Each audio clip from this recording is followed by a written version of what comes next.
welcome to the Album Man.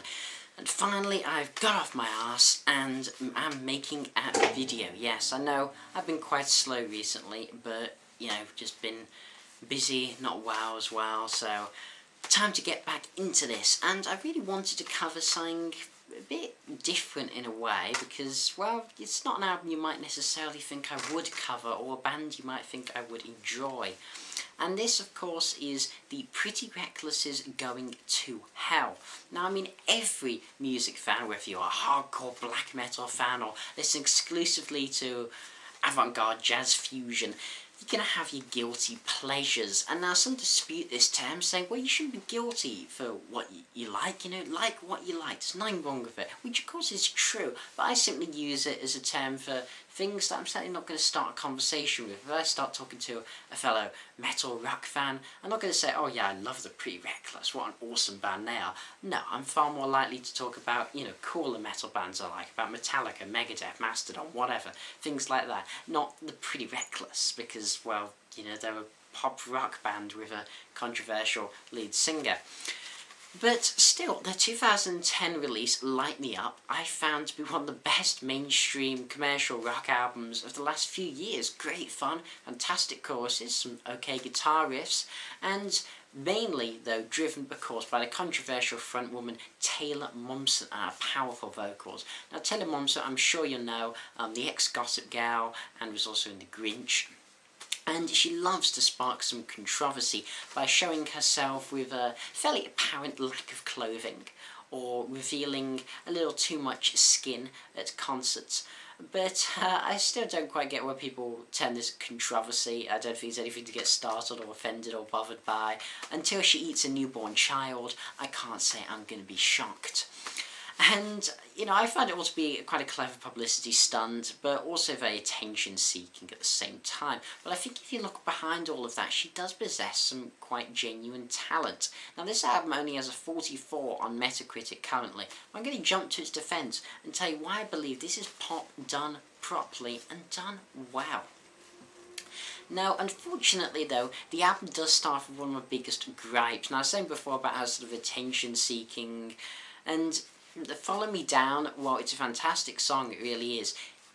The start, yeah, so it starts off with some woman, I'm not sure who, sort of groaning and moaning and making a variety of sexual sounds. And why do I have a problem with this? Well, I just find it a rather pathetic attempt to shock, which not only fails to shock me, but comes off as very cheap, stupid, and just very pointless. It's very unnecessary, and it really just devalues from the music that follows and cheapens the whole experience. I don't know why she felt a need to do that, but really it was quite unnecessary. But when you get past that, you find one of my favourite songs on the whole album. Some big stomping guitars that really drive the song along, and of course you'd expect it to focus on the very catchy chorus, but what really differentiates this song from some of her previous material on Light Me Up is the use of different dynamics and the switching quickly from loud electric guitars to the softer acoustic part, which really gives some variety and shows the matured songwriting since the last album. Now, I'm not going to go into the lyrics here, because, yeah, the lyrics, well, okay, I'll talk about them a bit.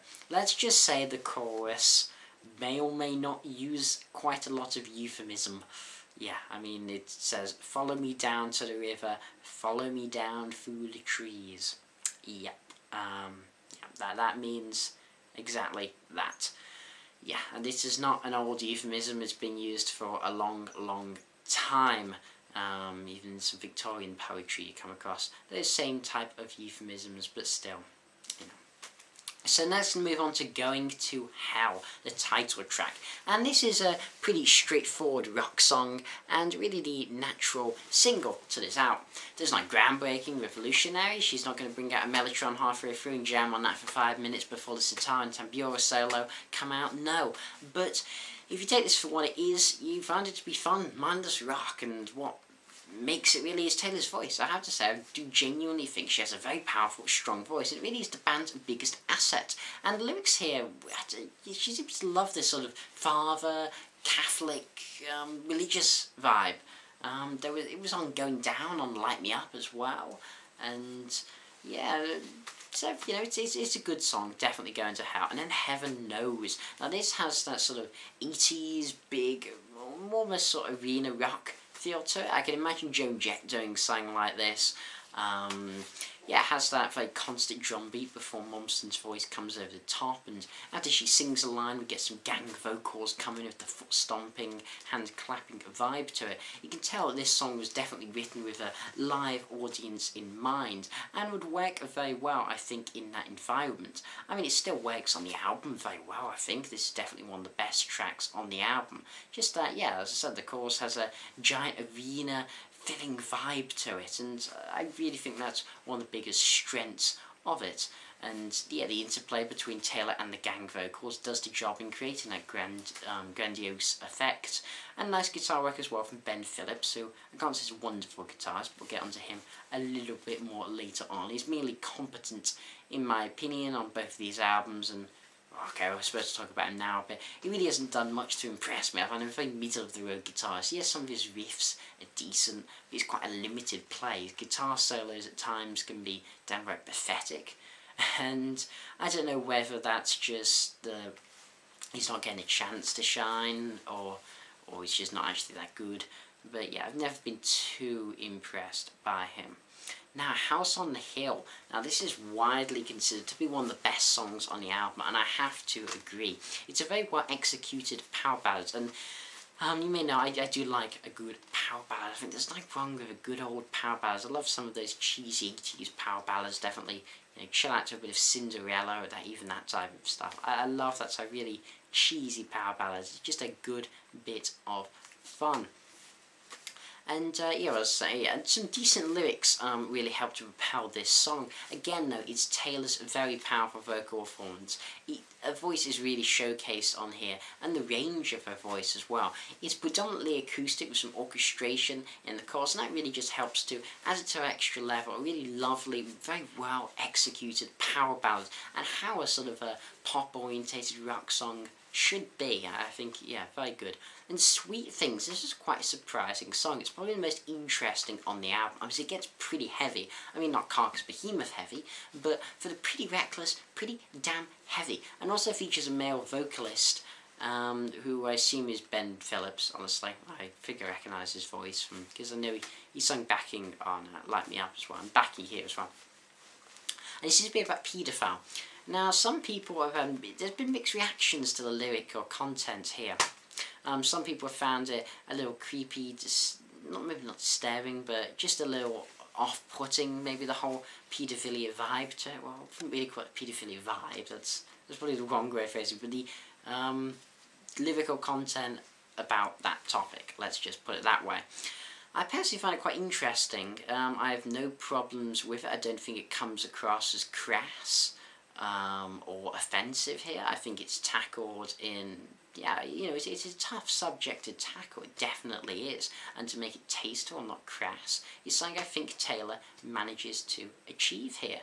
You know, yeah, lyrics have never been amazing, but I've always thought they've been just that little cut above some of the other pop rock bands you get out there. She has some interesting parts, and instrumentally and musically, this is a very interesting song. So as I said, it's damn heavier, but also we get this sort of quieter male vocal section. As I said, it's Ben Phillips, and telling parts of the story, and he seems to be trying to lure this little girl, which Taylor plays.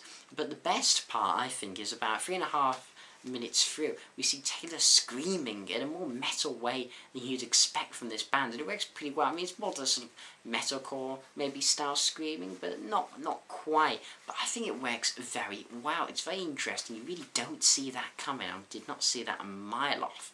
And yeah, very distinct, definitely one of the best songs on the album. And yeah, cleverly written song. Dear Sister, this is the first of a couple of weirder interlude songs we have. This is just nothing more than, as I said, an interlude. It's less than a minute, features Taylor's voice, acoustic guitar, nothing more, and really just doesn't serve a purpose. It wouldn't have been missed if it hadn't been included. Isn't a particularly amazing intro to the song Absolution, which follows it. And yeah, okay, the reverb and processing on both the guitar and vocals is quite nice, but it's really unnecessary. Just waste of space, makes you think there's going to be a track there. There isn't. Absolution.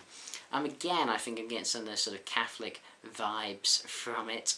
I wonder if she went to a Catholic school or something, because she was brought up a Catholic, because there's a lot of things there. Still, this opens with a pleasant little acoustic guitar intro, I suppose, following on a bit from Dear Sister, and before the big old rock chords come in. And I have to say though, this is one of the weaker songs on the album, definitely. Which of the other songs have done something to distinguish themselves a little and create some individuality or sticking to that same core, pretty reckless sound. This song just feels a little flat. Its use of dynamics quite loud, bit too similar to that of Follow Me Down. The chorus isn't as memorable and it just doesn't have that impact. Middle of the road, filler. Blame Me. Here we get things slowed down a little bit. More of a ballad, but unlike House of the Hill, this is not one of the best tracks. Well, House of the Hill, as I said, was an interesting song with a striking vocal performance. Though also went somewhere and like a power ballad, had orchestration as well to really help lift it. Here, we don't really get that. This doesn't go anywhere. The vocals aren't as intense, and lyrically it's just far weaker, sticking to some more cliched themes about blame, guilt and stuff that I'm just bloody sick of hearing, you know. And again, this song, no more than filler. None of the instrumentation really makes a mark. It feels quite bland again, if I'm going to be quite honest, which I am. Ben, this is another one of those pointless interlude tracks. This part of the album I think really falls apart a bit from Dear Sister to Burn. Again, not impressive, feels an odd choice for the album, comes under 2 minutes, and it's just such a mediocre acoustic ballad. Yeah, okay, her vocals are, you know, pretty on it, but it's why I don't see the need for it, honestly. Just a waste of space, if I'm going to be honest, which of course I am. Now, why do you bring a shotgun to the party? I really like this song. I think this is just a good bit of fun. It's definitely a lot better than the last few, and with the vocals in the first verse, it even reminds me a bit of Marilyn Manson. Just the style, not of course in the voice, but just the style and the sort of more the rhythm of the delivery of vocals. I get a bit of Manson from that, and also maybe the topic a bit. I assume this is about with school shootings, gun control in the US, covering those type of themes. It's an interesting song. Well, that's okay, maybe not as interesting as others, but it's a bit different. It's, well, just all out hard rock, honestly. Not too much to say. I mean, it has some of the heavier riffs on it on the album, which I think suit her more so. And the song also actually uses shotgun sounds to emphasise the point of a shotgun, in case you hadn't guessed already. Yeah, big chorus, focused around that. Pretty standard rock affair, I suppose, but it's still a really fun song. Definitely a fun song. Fucked Up World. Yeah, this is a very enjoyable song actually. It has some nice drive and percussion to it. The percussion is really cool on this song to kick it off, led by a tambourine as well. And this song, I would say, is very characteristic of the sound that Pretty Reckless have, of the course particularly reminding me of the first album, particularly maybe the title track Light Me Up from that album. Still, throughout, as I said, the percussion and the beats are really quite cool and more complex than you might expect. There's definitely some good drumming here. And yeah, enjoyable, very catchy, strong melody. So lastly, we have Waiting for a Friend. And this ends the album in a more relaxing way. Even some harmonica thrown in, though the harmonica playing is actually pretty poor, if I'm going to be honest. Maybe I've just been spoiled because I've been listening to so much Bob Dylan recently, and he's such a fantastic harmonica player, and maybe put my harmonica standards a bit too high, but yeah, the harmonica just seems thrown in for like, oh, let's just put a bit in here, but you know, there isn't that care, there isn't that emotion or feel into the harmonicas. It's very, yeah, it's a very emotionful instrument if played correctly. Still a nice song. I mean, it's no you know, it's just there, this ballad, really. It's a closing ballad. It's not mesmerisingly beautiful, nor is it lyrically deep. It's not diverse and interesting. It's just got some reasonable guitar, some reasonable lyrics, some reasonable vocals, and all in all, it's there, you know.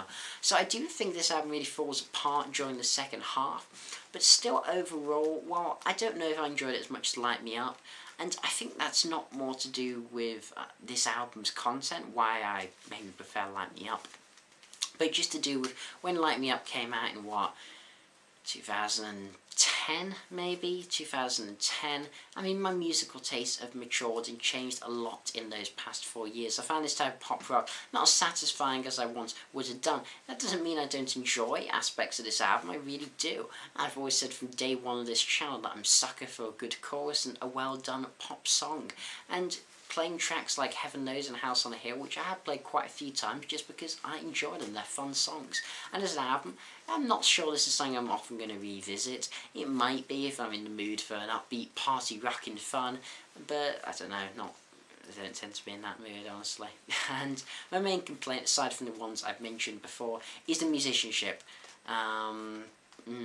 Well, Taylor's voice is the band's biggest asset. I think the rest of the band are replaceable, disposable, pretty mediocre and do nothing at all to impress me. I think it'd be quite interesting if she teamed up with some genuinely, more so talented musicians, some form of supergroup. That'd be kind of cool. Still, I'm going to give this a 7 out of 10.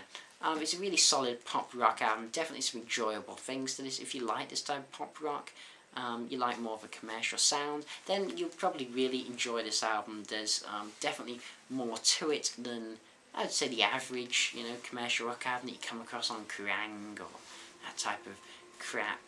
Yeah, interesting band, definitely going to be following them, look forward to their next release. So this has been TheAIbumMan, thanks for watching, comment, subscribe, and as usual, long live rock and roll.